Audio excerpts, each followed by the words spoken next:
Hey folks, it's Ardwulf. Welcome. We have an unboxing video for you today, and it is Red Storm from GMT Games and designer Douglas Bush from a system design by Lee Ribacombe Wood. I think that's how that's pronounced. This is an operational air game. I had a chance to play it at Winterfest. I liked it quite a bit. It's seems designed to push all my buttons. If you object to bookkeeping, however, it is probably not for you. So let's take a look. I didn't have it. We played a buddy's copy. And like I said, I liked it quite a bit. So we have a big, heavy, it's a standard 2-inch GMT box. It looks like one of the newer, thicker ones, but it's pretty heavy. So let's see. Now I know on the Game Crafter you can get some airplane cards for this. And they're not particularly expensive. I would probably say I'm going to pick them up. But I need to figure out how I'm going to store this thing first. So we have two dice, a red and a blue. We have a bag of baggies, which I'll find a use for at some point. And then we've got several books. We have the rules of play. What looks like is we have a 60-page standard GMT matte type paper. Reasonably thick, right? Do I have 2 pages here? 32 and 31. So no, quite thick paper. So the book feels pretty thick. 54 pages, and it's looking like roughly 50 of them, 48 to 50 of them are actual rules as opposed to optional stuff or whatever. Fairly detailed game, but it's also fairly procedural. I am not even going to vaguely pretend that I completely grasped this game yet. I will also tell you that as written, there's an enormous amount of counter handling. So I will be investigating, whenever this gets to the table again, investigating ways to mitigate that. So we have a scenario book, and there are what look like 30 regular scenarios, probably a couple of campaign games, and 4 solo scenarios. This is the same type of paper stock as before. It looks like what we have here is a 60-page book, so there's a lot of scenarios. Now, how different these all are, I don't know. It's, again, full color, illustrations of the planes and all that. Very nice looking scenario book. I, of course, pawed through this at Winterfest. We have an Appendices book. I'm not sure I even saw this. So this looks like a 28-page book with orders of battle, information on airfields. Huh. Okay, that's really interesting. Ground unit locations. Interesting. So you actually need this as a reference, and then some examples of play, which I'm not going to say I always like to see. I think they are mandatory in any but the simplest war game, and it irritates me when they are not there. So looks like we got some reading ahead of us here. We've got a whole bunch of player aid cards. Okay, so we have player aid cards 1 through 5, most of which are fold out 11 by 17s, full color. Like I said, this is a very procedural game as far as I can tell, so I'm not particularly surprised that we have all these. You go in the sequence of play and look everything up as you go, and you should be good. We have aircraft data charts. Here's one for Belgium, Canada, and the Netherlands. Oh, cool, with some background on the planes. Very nice presentation here, I think.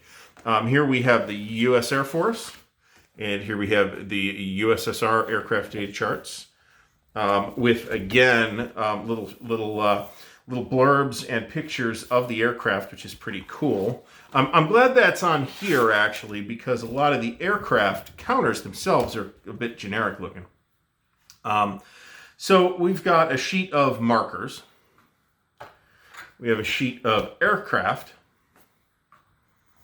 We have a sheet of mostly ground forces. Now, these are all half-inch counters. They're on the thicker GMT stuff that we're more accustomed to recently. Wow, there's a lot of counters in here.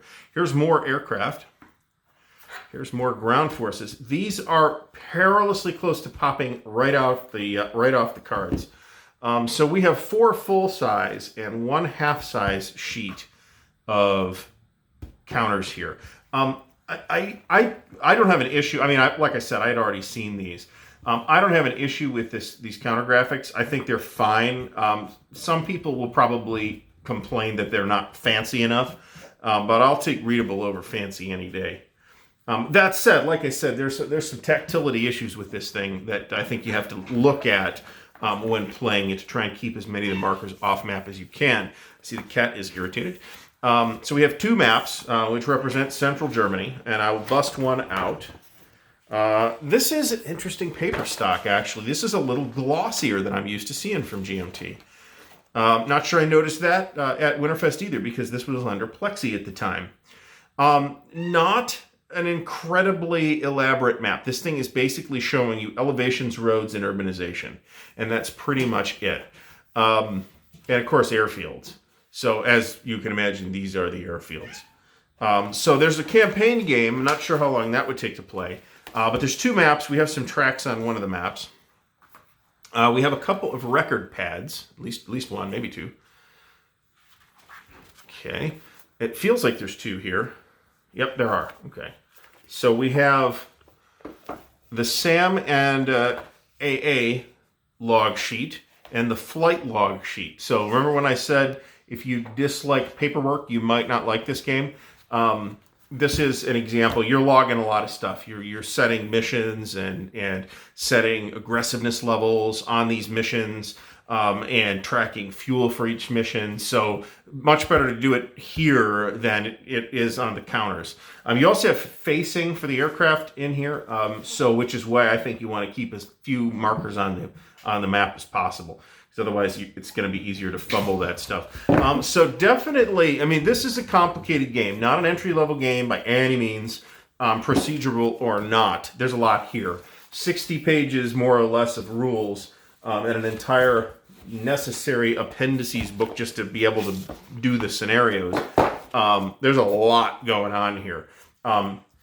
Very interesting looking game nevertheless, though. I've been interested in this system for quite a while. This is the same system used in Downtown and Elusive Victory. Unfortunately, neither of those topics particularly interests me. One that does is the World War I game that's sort of related, Bloody April, but that I haven't seen for several years, so don't have it.